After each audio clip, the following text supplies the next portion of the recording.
as I've gone through the Old Testament, I did a bunch of lectures last year, and so what are you called upon? Well, you're called upon initially to act out the spark of divinity that's within you by confronting potential with the logos that's within you, which means to take the opportunities that are in front of you, the potential future, and to transform it into the present in the best possible way, using truth and courage and careful articulation as your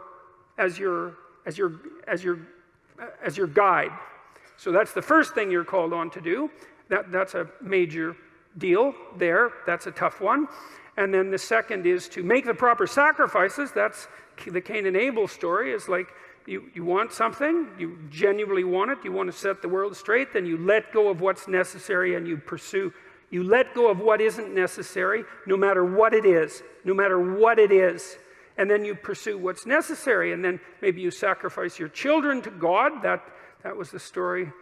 That's one of the next stories that comes up, of course, and you think, well, that's pretty damn barbaric, and the way the story's laid out, of course it is, but that isn't exactly what it means. It means that what you try to do when you raise children is that you try to do everything you can to impress upon them by imitation and by instruction and by love and by encouragement that they are crucial beings in the world whose ethical decisions play an important role in shaping the structure of reality itself, and that they have the moral responsibility to do that. And you get your ark in order, that's your family, let's say, so that when the storms come, you can stay above water for the 40 days of flooding, and you're capable of leading your people through the desert when the desert makes itself manifest, and you can escape from tyranny properly because you're wise enough to see it, and you take the full burden of being on yourself, all the suffering that's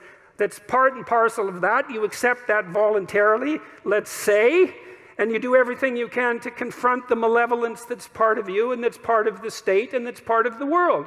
And you make a garden around you. That's the paradise, a walled garden. It's a walled, well-watered place, so the forces of nature and society exist together in harmony, and you place your family in that so that they can live properly. And you treat your enemy as if he's yourself, and the same with your brother. And, well, then you can say, then maybe you can say, maybe then you have the right to say that you believe in God. Otherwise, maybe you should think twice about it. Because